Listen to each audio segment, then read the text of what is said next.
Sistem za avtomatsko spremljanje škodljivih insektov TrapView omogoča spremljanje populacije žuželk v realnem času.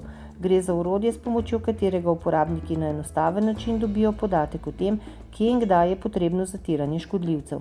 To še posebej pride do izraza pri uporabi modernih načinov zatiranja škodljivcev, ki so sicer ključni za zmanjševanje ostankov pesticidov v hrani, vendar je za njihovo učinkovito uporabo potrebno bistveno bolj natančno spremljati stanje populacije škodljivcev ter učinkovitost uporabe sredstev za njihovo zatiranje.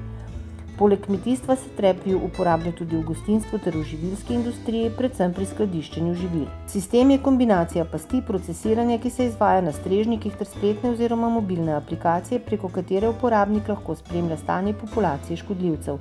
Past, ki skrbi za zajem podatkov na terenu, je modificirana delta past, ki je nadgrajena z elektroniko, ki ima več kamer za zajem slike lepljive plošče, na katero se ulovijo žuželke. Elektronika vsebuje tudi GPS ter modem, preko katerega naprava pošilja zajete slike na strežnike.